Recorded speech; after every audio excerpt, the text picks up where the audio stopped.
Welcome children. Let's see our next exercise, maxima and minima. So maximum and minimum value.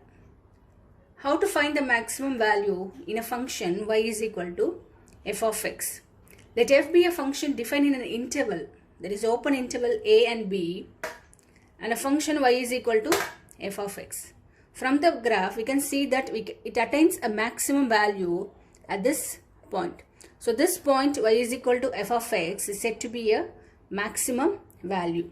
So at this point C, it attains a point of maximum. That is, x is equal to C is a point of maximum in which the function y is equal to f of x attains a maximum value in the open interval a and b. So we can say that let f be a function defined in an interval a and b. There exists a point x is equal to c in an open interval a and b such that f of c is greater than f of x.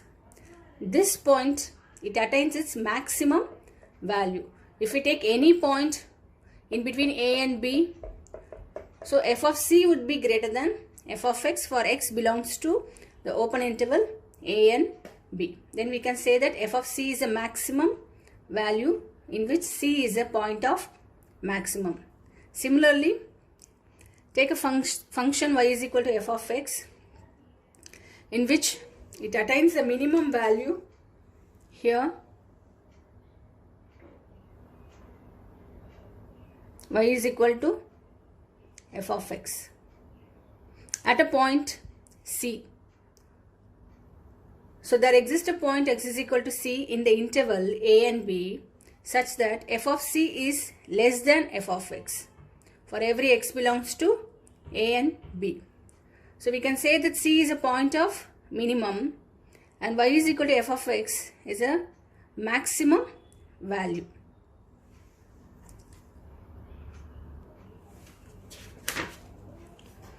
So extreme point.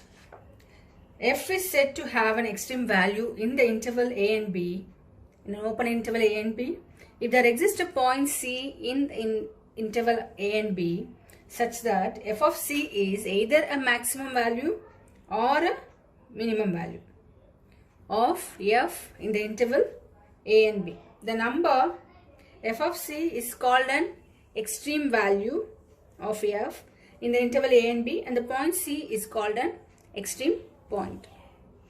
Exercise 6.5. First question, find the maximum and minimum value of the function f of x equal to 2x plus 1 whole square plus 3.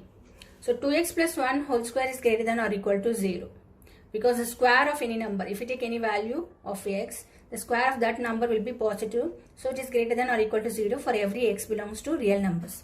F of x equal to 2x plus 1 whole square plus 3, which is greater than or equal to 3 for every x belongs to R. The minimum value of f is attained when 2x plus 1 equal to 0. Therefore, 2x plus 1 equal to 0, x is equal to minus 1, x is equal to minus half. So the minimum value of f is equal to f of minus half. Substituting in the function over here, which is equal to 2 into minus half plus 1 whole square plus 3. So 2 and 2 will get cancelled. Minus 1 plus 1 will become 0. So we get 3. So the minimum value of f, which is 3, at the point x is equal to minus half, the minimum point. Hence, f does not have a maximum value. Second question, find the maximum and minimum value for the function f of x equal to mod of x plus 2 minus 1. We know that x plus 2 is greater than or equal to 0 for every x belongs to R. F of x equal to x plus 2 minus 1, which is greater than or equal to minus 1 for every x belongs to R. The minimum value of f is attained when x plus 2 equal to 0. So substituting when x plus 2 equal to 0, we get x is equal to minus 2. So the minimum value of f of minus 2. We can say this is the point of minimum and we have to substitute this value in f of x so that we get the minimum value.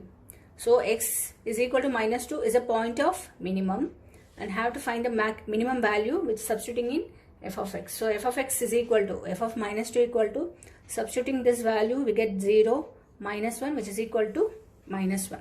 So the minimum value is minus 1 at the point x is equal to minus 2. Local maxima and minima. Let us now take a graph of a function and observe that a, b, c and d are the turning points of the given function. Here we can see that at c1 the maximum value it attains at f of c1.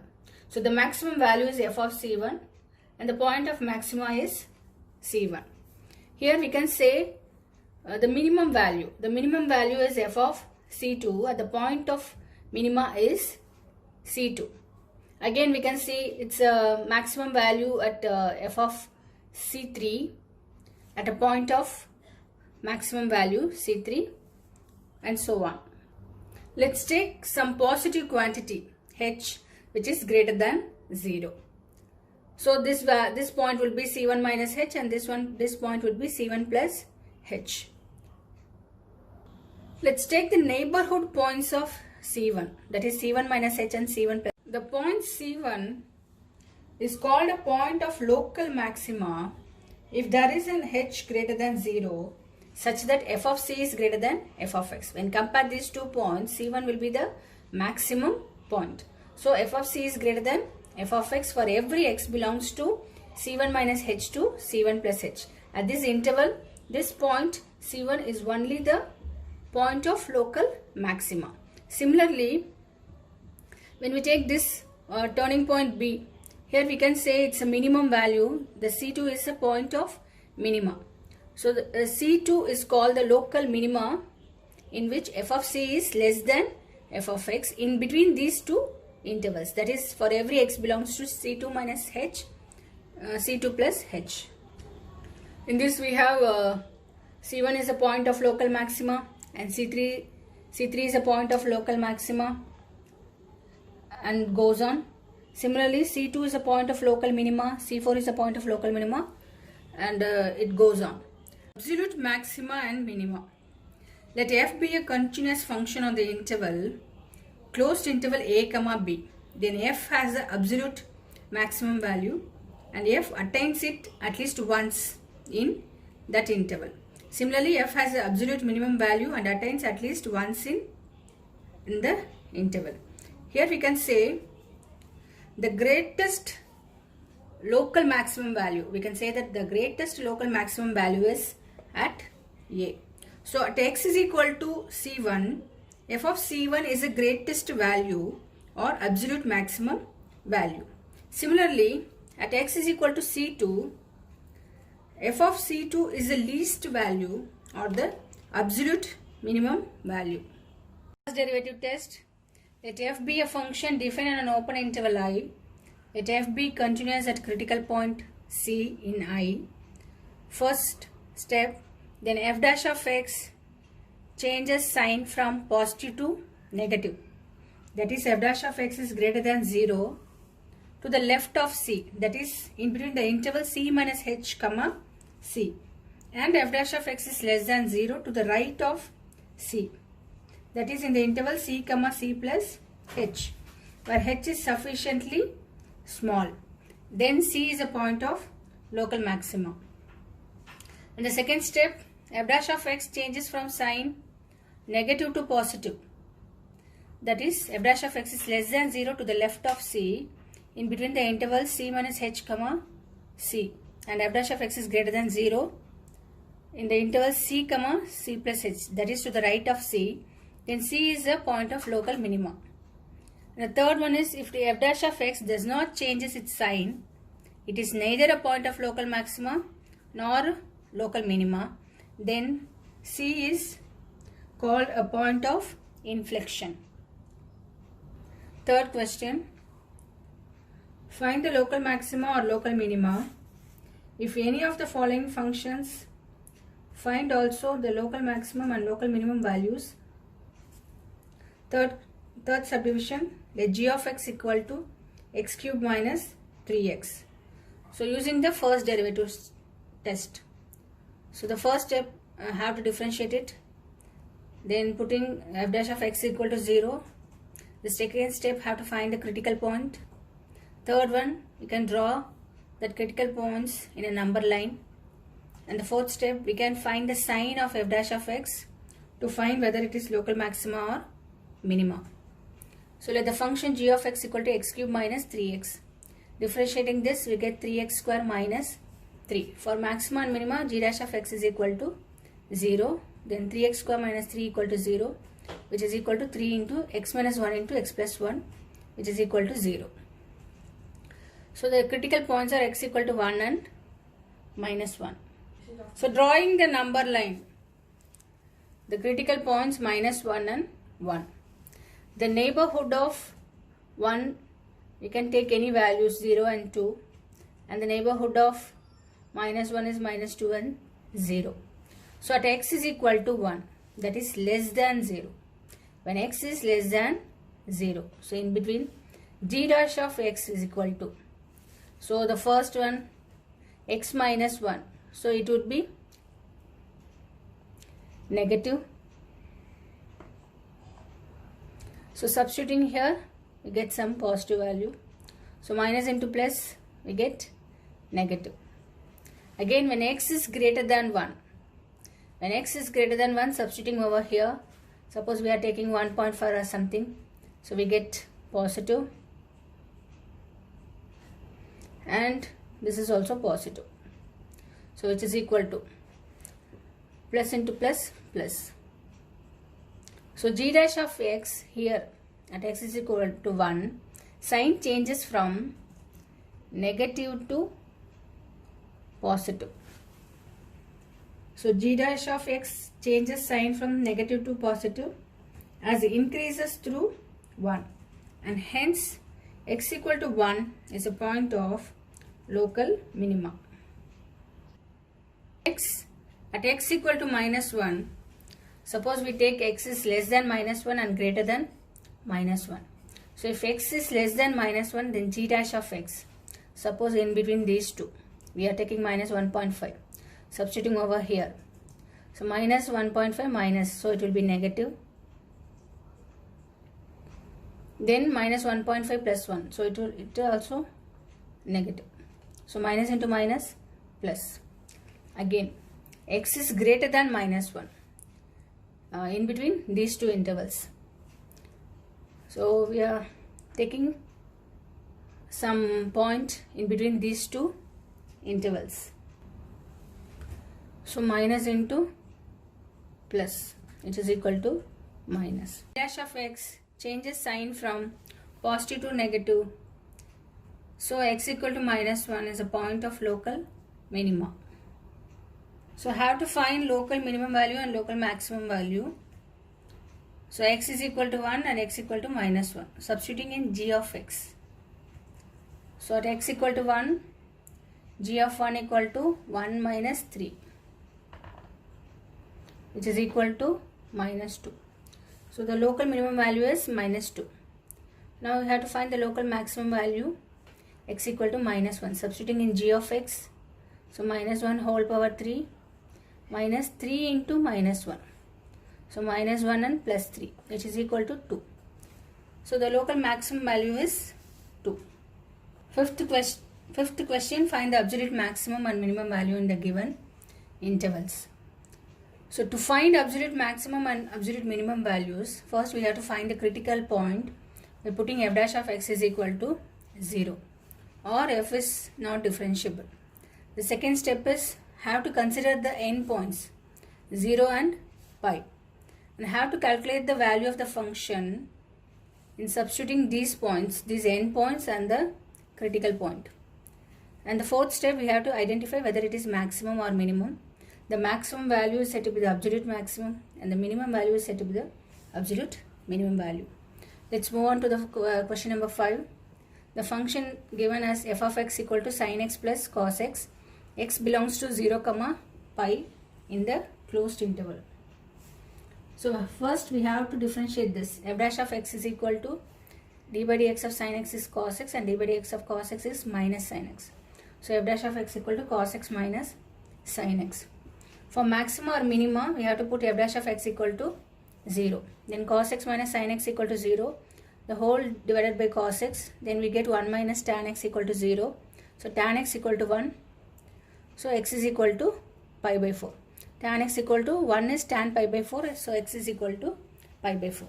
Now we have to consider the 3 points. The end points and the critical point. 0, pi by 4 and pi. We have to substitute these 3 points in f of x. Then we have to find the minimum or maximum value. So first x equal to 0, substituting in f of x.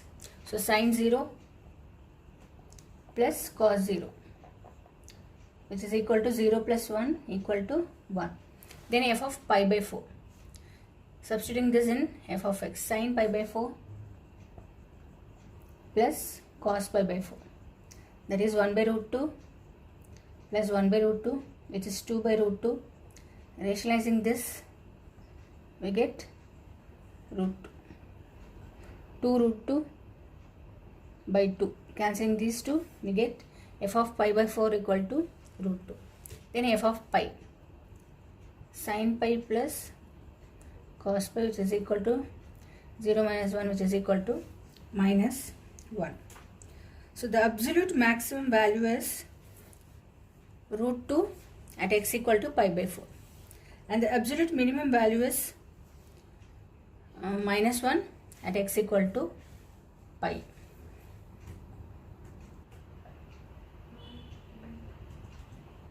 Sixth question, find the maximum profit that a company can make if the profit function is given by p of x equal to 41 minus 24x minus 18x square. We have to find the maximum value. Then we have to differentiate this.